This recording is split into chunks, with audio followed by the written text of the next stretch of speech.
Okay, I think we're all in here. My name's Tobe Johnson. With me right now is Jeremiah Byron and the Area 58's, which consist of on drums, Priscilla playing the bass, Steve and Jeff together playing bass. It's really weird. And Ali on synthesizer. I guess I'll be doing the vocals here for the Olympic Strange Days cover band. Gang, thanks for doing this. It's kind of on the fly, but that's where good stuff happens. And I'm glad we've come together because we have all been working on and off on these different projects, but something occurred in this really cool area that we're calling the Oak Hole, which is just outside of the Sasquatch Summerfest coming this July. And we're going to talk more about that, talk more about what Jeremiah is working on, talk about the Al Moon Lab. Because you guys have been going to the Al Moon Lab since I live way up here in God's country, second country up here in the Olympic Peninsula, and I haven't been able to make it down there. So I know that Jeff Rowan is in the background there. We're going to need you on camera too, Jeff, eventually, and Steve. Jeff. But tell people know a little bit about what a power spot is here. And I'll just give you my version of what a power spot is. And then Jeremiah, we'll go to you next, and we'll just work our way around the table here. So the Al Moon Lab is what I would call a power spot, but these power spots are all over the world. And we're looking into one more of them when we talk about this place called the Oak Hole. So we've both had experiences. Well, mainly you have all had experiences at both of these power spots. Jeremiah and I have been kind of confined to the areas we know. I haven't really had anything happen in your area. Jeremiah hasn't really had anything happen out in my area. But when it comes to the Area 58s, you guys you have hitchhikers all over your body. And so you guys are just laden with paranormal stories. And so the ground floor of this is Bigfoot. And then the weirdness stacked on top of it is what we're going to talk about today. And that goes from everywhere in between UFOs to poltergeists to what people call the phenomena and plasmoids, which are orbs, right? So let's talk a little bit about what happened last time you guys were down in my old research area with Daryl Adams called the Al Moon Lab. I'll start, and then I'm going to, well, no, I said let's go over power spots here. So Jeremiah, did I clarify what power spots are as far as you know? And this is something that I'm just starting to get into over the last year as well. But it just we're calling it the oak hole. There's some really, really weird stuff that happens in that area. And Tobe, I don't know do you want me to go into like some of the weird stuff I experienced in that area as part of this, or? Yeah, well, let's go down that territory eventually here, but do give people a Cliff Notes version so they understand why it is possibly a place where the veil's thin and a power spot. And maybe these are all just Bigfoot areas in general, and we can just kind of sum it up to that. But give people the Cliff Notes version, and we'll dive down deeper, Jeremiah. So this is terrible, especially for whoever's going to be editing it. I'm not sure how much we're actually sharing about this area. Okay. Tobe. Well, how about we just say it's in Oakridge and you've been there, and it's kind of been a celebrated plot of land that Ronnie has really only known about. And now you guys have picked up on this old habitat that Priscilla's father, Ronnie Roseman, has been going to forever in private. Is that correct, Priscilla?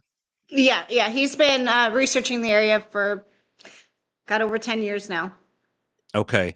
And Jeremiah, you came down here for the Sasquatch Festival last year in 2024. Priscilla and the other Area 58s, we don't have time to write all their names down, all went up to this hot spot, Ronnie's old spot. You guys kind of found it accidentally, it looks like, somewhat. And you guys started to have stuff happen there. Jeremiah, just give people what the phenomena, the list of the kind of phenomena that you picked up while you were in that spot. Absolutely. So it's this interesting meadow area, and I was brought up there there by a few different people over the time I was up there, and we had some really interesting things happen up there. A few hours before I was actually in Oregon, there was a sighting of an actual Sasquatch that jumped out of a tree on the edge of the meadow and ran off. And I actually did end up finding some tracks. Some other people that were involved found tracks in that area as well. I know Denise is one of the individuals that found a track that can be named. Uh, in that same area, we heard vocalizations when I was up there with Ronnie and Dwayne and Denise one day before the festival happened. We actually heard a roar and a scream from out in the woods when Ronnie was playing some of his, which I think is great music. And we had let's see, an individual from the film crew had left some fruit up in a tree, and when we went that Thursday up to check things, um, the banana was actually down on the ground and had been peeled and eaten, which was very strange. There was also some things that happened when I was up there. I remember one night with Jason Kenzie's film crew, and Sherry actually reported that when she was walking through the road there, that she actually heard her own name from the woods. Something called her name from the woods, which is very unsettling, I would imagine. I'm not sure how I would handle that myself, but we did check. She checked with everyone else that was present at a later time, and it was not any of the film crew in the woods just saying her name. So there's some very, very strange things that happen in this area. Okay. There's no question about it. That's a good list.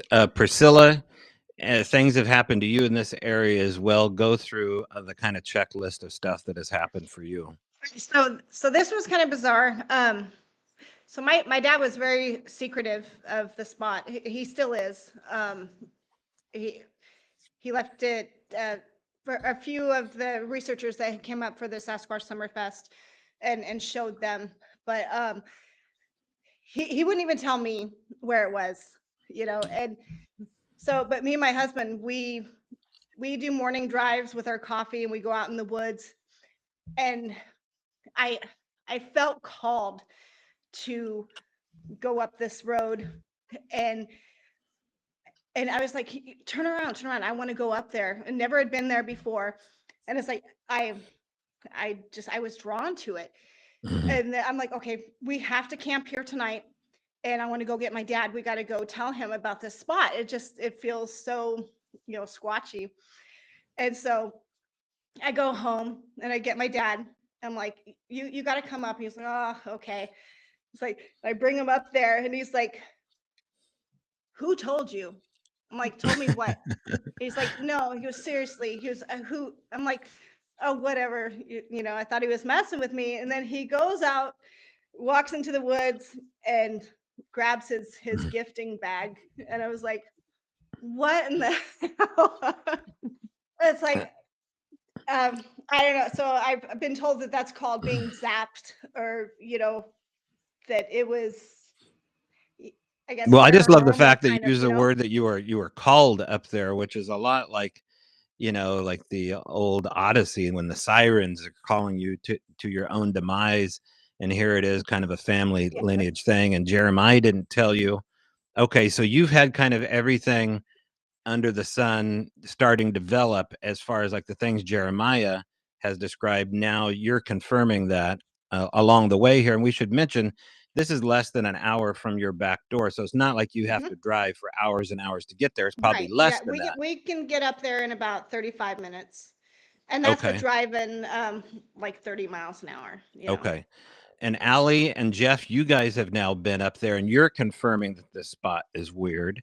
And you guys are having the catalyst of strangeness, wood knocks, vocalizations, and a third one, which we're going to talk about here in part 2 of this video. But I want to go now to the Al Moon area. At first, Jeff, do you have a second to join us like you were framed in the back there with Allie? Because we could probably pick you up. So there he is, Jeff Roan. You know him from A Flash of Beauty, Bigfoot Revealed, Hello, Jeff. Hello. Hey, man. So Jeff is an old friend of mine. He lives in Oregon now. He's not too far. Allie's even closer to this enigmatic spot in the Umpqua National Forest called the Owl Moon Lab. So you guys have kind of picked up the puzzle pieces along the way here. And when you can, you go down there, usually just the two of you, and kind of snoop around. Now, one of the crazier things that happen, I only get down there like 2 times a year, but last time it was near Thanksgiving. And I think it was the day before Thanksgiving, I found a really interesting bloody mess in the middle of the road, which wasn't there the day before when I went to check on the Owl Moon Lab. And it was just a deer kill. And so the deer kill was super fresh. It hadn't been there before, but it looked old. I know it was fresh for the fact that it wasn't there before, but it just looked old because it was so mangled, right? It looked like every bone was broken. It looked like it had been kind of slung back and forth. The hide was peeled back. The legs were broken. Now the ravens were coming in, but there was this broken rib that I couldn't figure out.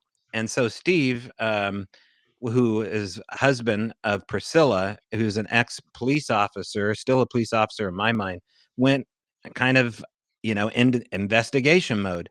And Allie, Jeff, and Priscilla and you all kind of went back to the spot after I left town to snoop out what was going on with this deer kill. Was it poachers on Thanksgiving? Was it a cattle mutilation? Let's just be honest. Was it just a coyote? Was it a cat?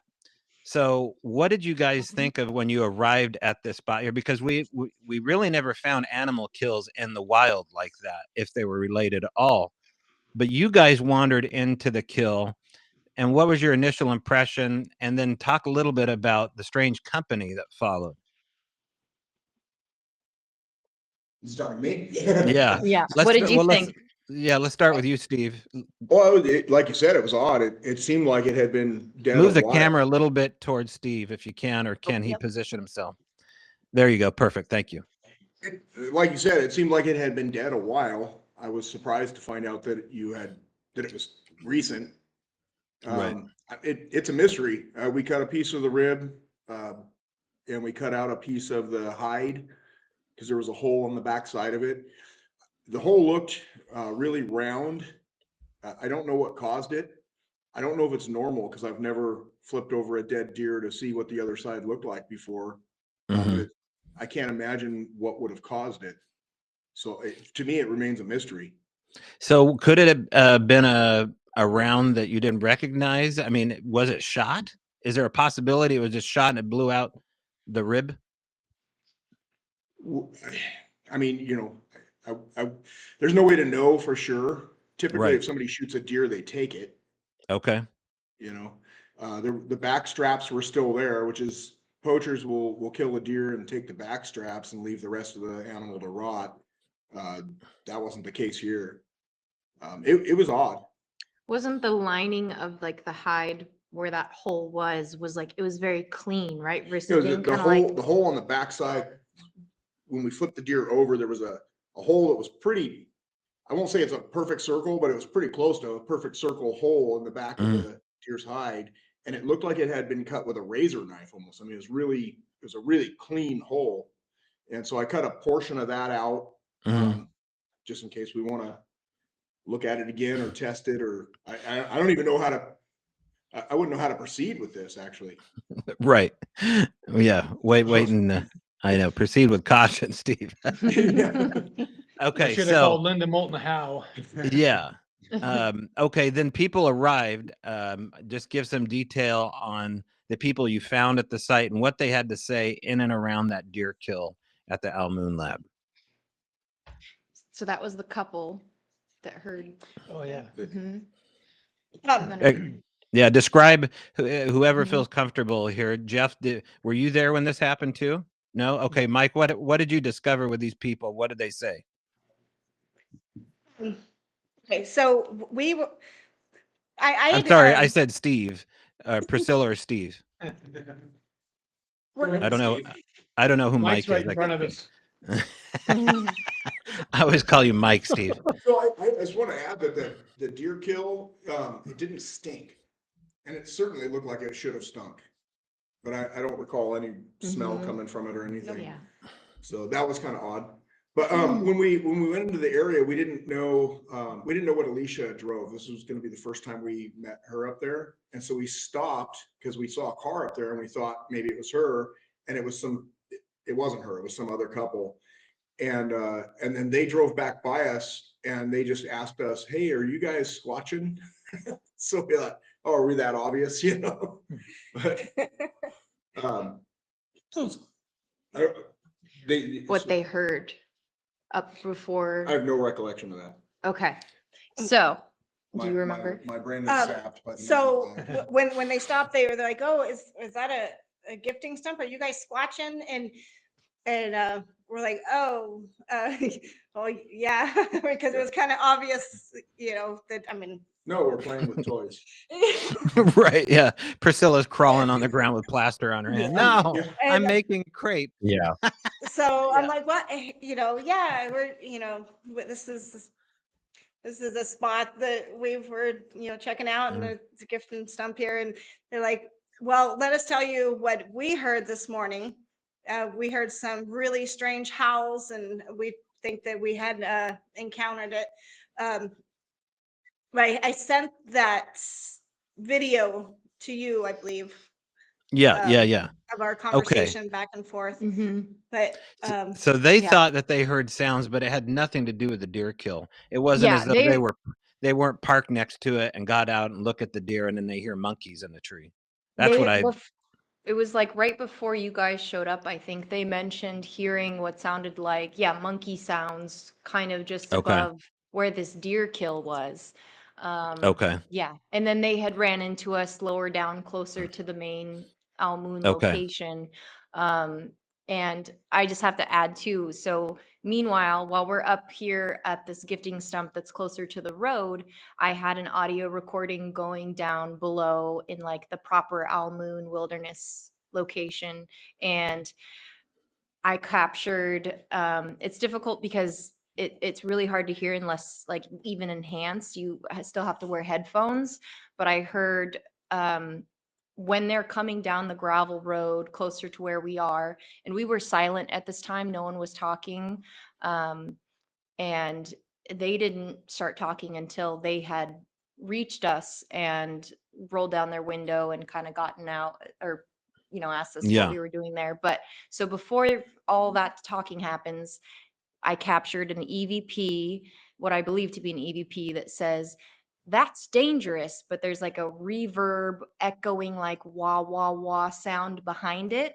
And then like a few seconds later, it sounds like essentially a person mimicking the sound of a cat going meow.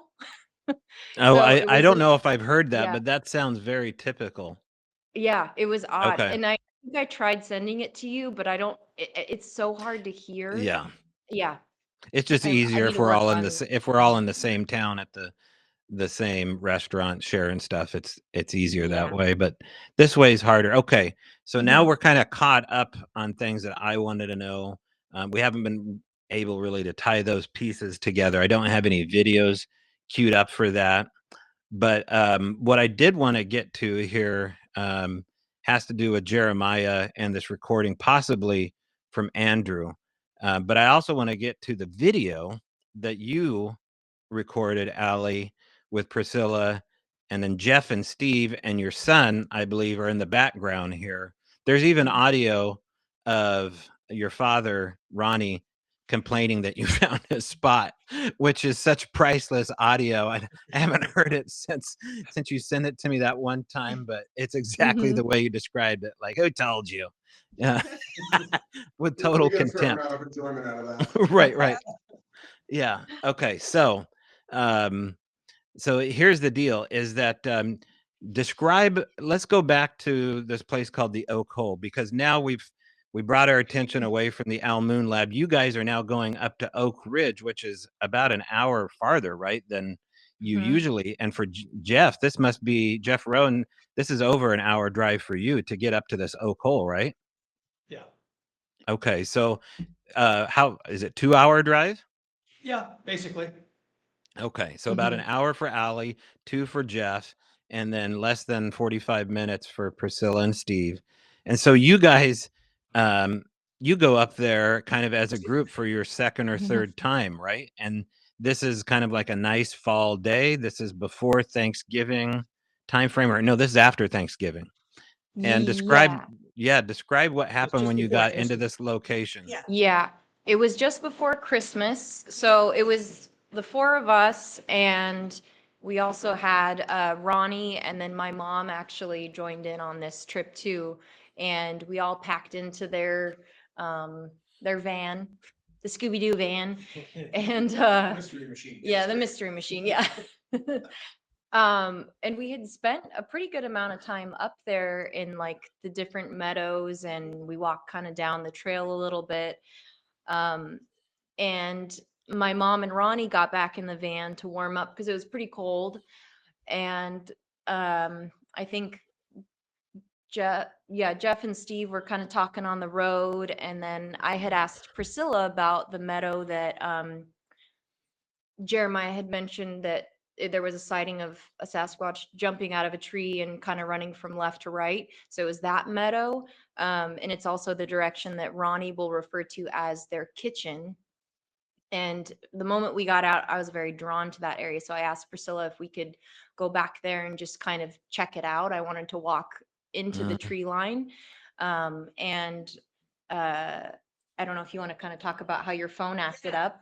So I got this cool little selfie stick. So I had my recording going, and I had out in front of me, and I was just walking, and then all of a sudden, like, I mean, probably I got like a minute of video, and then it switched over to like slow motion and killed my phone.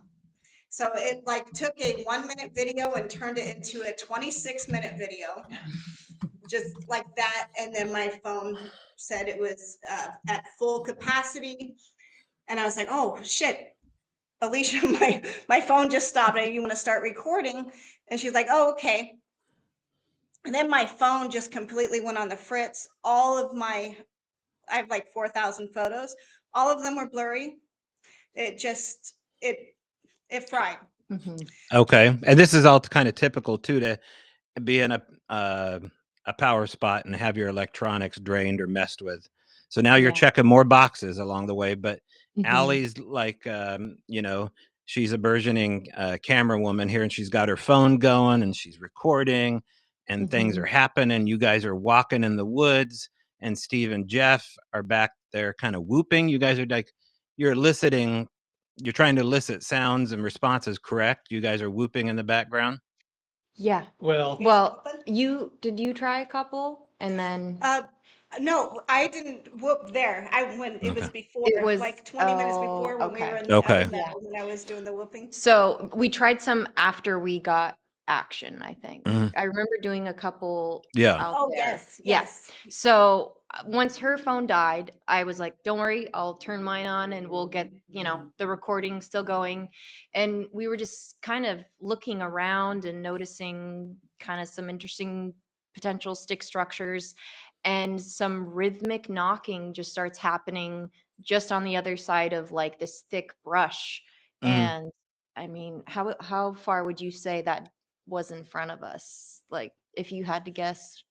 100 yards, maybe. Yeah, it was close. And I thought When closer. you guys went off into the woods, we were like, I said, where'd the girls go? And Jeff said, oh, they went over there. And I go, yeah, they're not afraid of anything. They'll just wander off into the woods. And so we started heading over there, and I whooped, and I saw Priscilla, and she gave me a look that I immediately recognized as shut up. We've got something, One of the benefits of 36 years of marriage. She gave you the shut up look, Yeah, that. yeah. She Wi-Fi'd me, shut up. And then we went over where they were at, and we could hear the knocking, which I said I didn't think sounded like wood knocking. It sounded like, to me, it sounded like lungs. So I don't know if you're familiar with grouse or pheasant, but they make a really deep sound. It sounded like that, but I'm not saying that it was a grouse or a pheasant. It sounded it'd be a pretty big grouse. it sounded really deep but it Mhm. sounded like a lung or throat type of knock to me, not a wood on wood type of knock. Yeah, to me, Okay.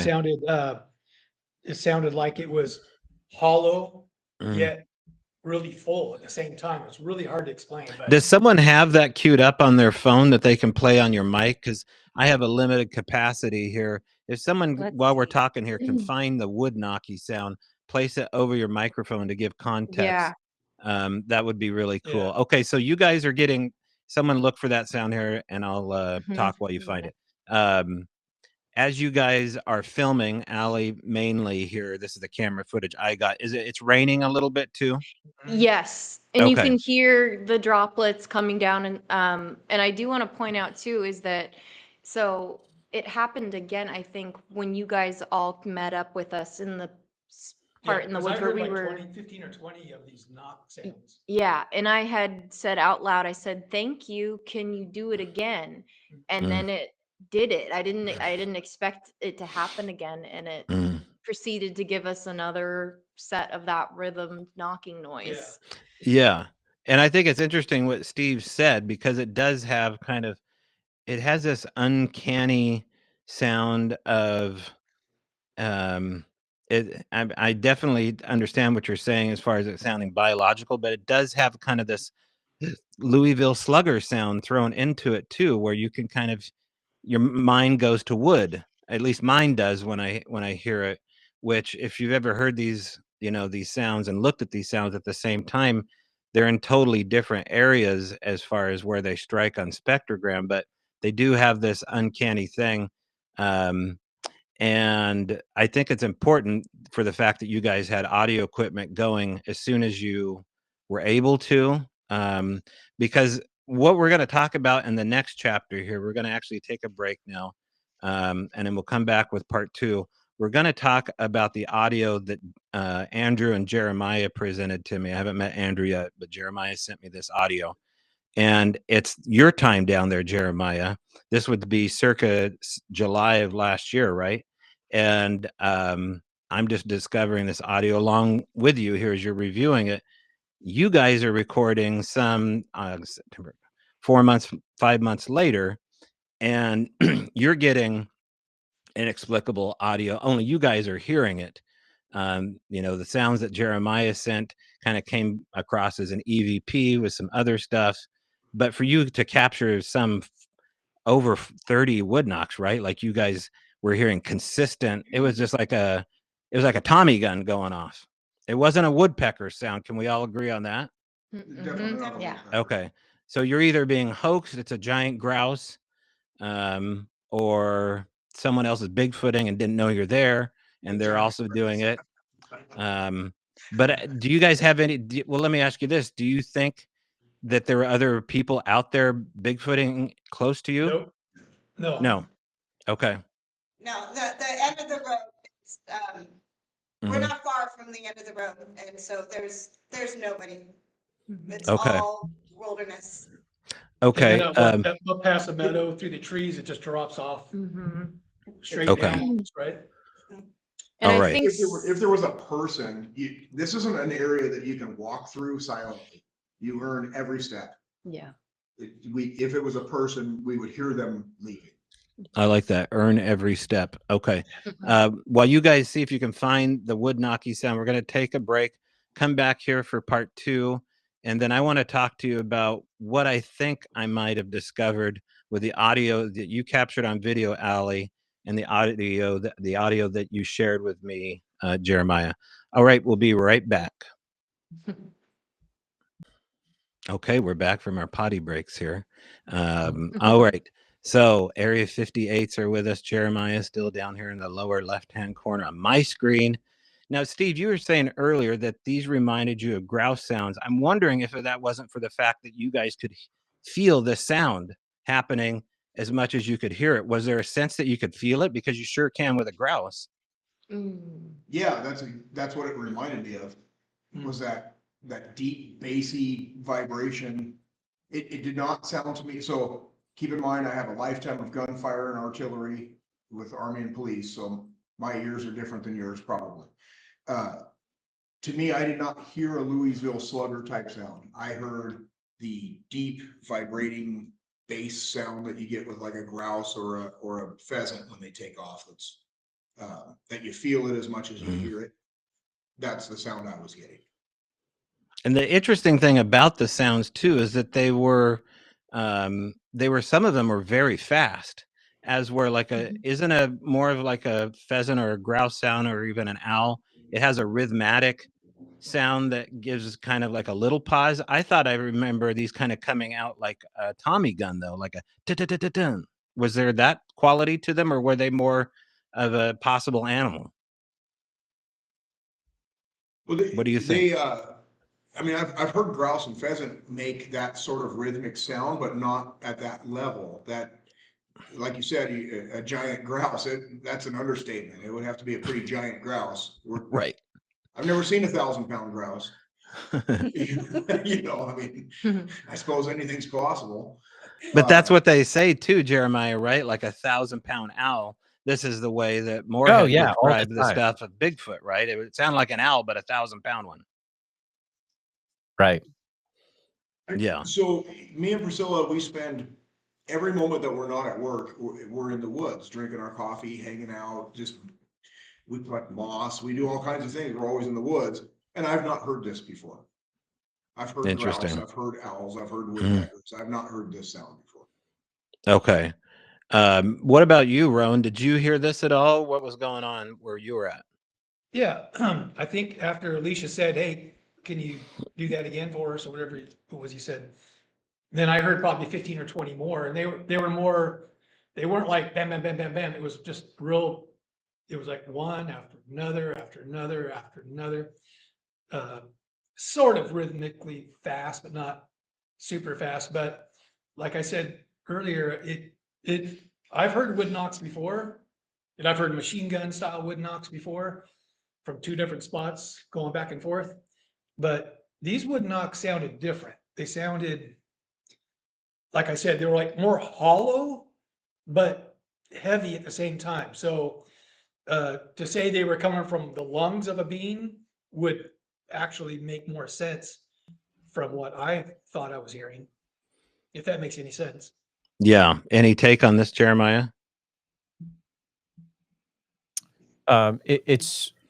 I remember hearing the audio, and it's unlike anything that I've ever heard. I've heard some wood knocks in Iowa, and what I heard out here just paled in comparison to what they captured on that audio that day. Is definitely something very special that is happening out there in that area of the Owl Moon for sure. So be interesting to see if more is captured from that area in the future.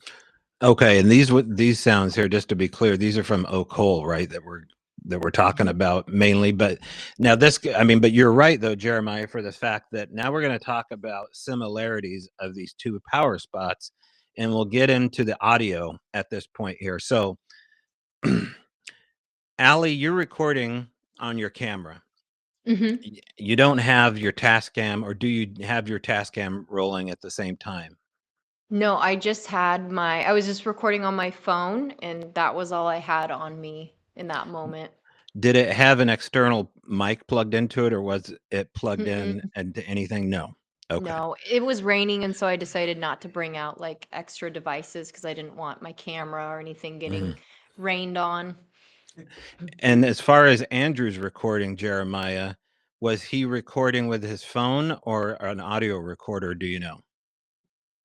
Yeah, so this was a Sunday afternoon when we were up there after Sasquatch Summerfest. He was just walking around with his iPhone at the exact time when this was recorded. We were all sitting in nylon chairs facing the meadow, and he had his iPhone on one of the armrests just randomly recording.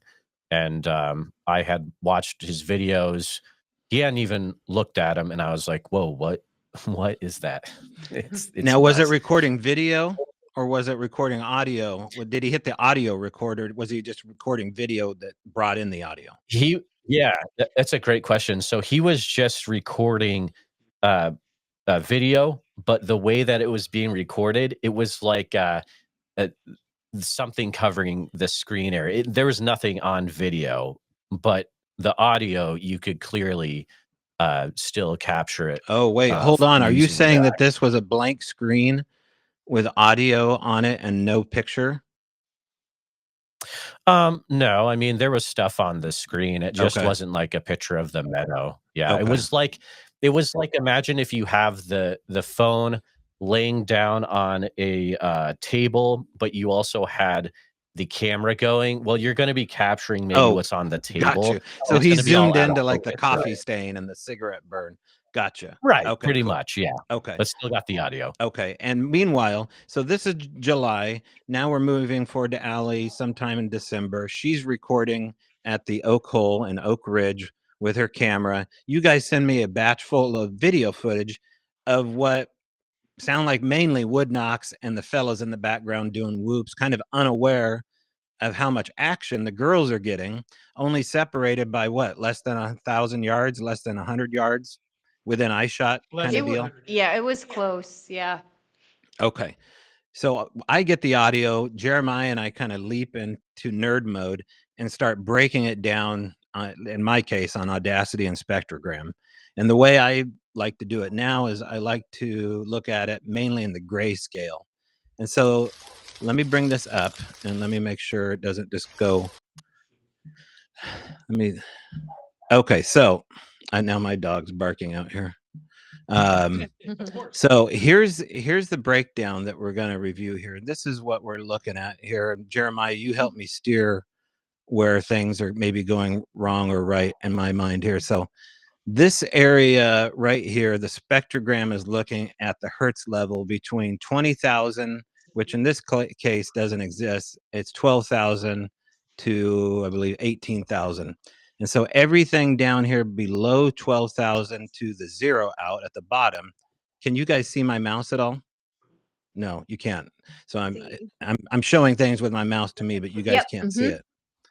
So the audio that we're interested in is going to start mainly where the first gray chunk is here. And this goes back to what Steve is trying to describe. Is it sounding maybe like it's a biological sound that reminds him of a grouse? So let me take a look here. All right, hold that thought here. We're going to have to edit this piece together. I got to shut my dog up. And keep in mind that it's raining too. So if you hear little taps, when I was recording, there was the sound of water droplets landing on like my jacket sleeve. And initially I think Tobe was wondering if that was mic tapping, but it was just droplets of rain on my sleeve. So just consider that too. Okay, I'm back. So let me just get into it here. I'm going to turn up the volume here and play this for you. Can you guys hear that? We can't. I have the bad speakers. Yeah. I can hear it on Can my you guys? side. We don't have the best volume on the computer we're on, but we can hear like the background of it. I think you guys probably have better volume than we do though. Okay, do you have headphones? Does Does anybody have headphones? Not on us. Okay. Can Anybody have? Jeremiah hear it? Because Yeah, Oh, yeah, does I it- can absolutely hear it. Yep.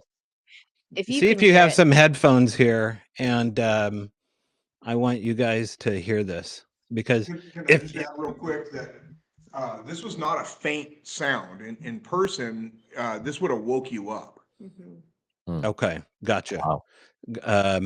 Does anybody have Bluetooth in their I car? might have some AirPods in my See if you purse. can Let me get some see. AirPods here, and we're going to end this recording, and then we'll come back for part because there's no way I can pause it here. So let me end it here.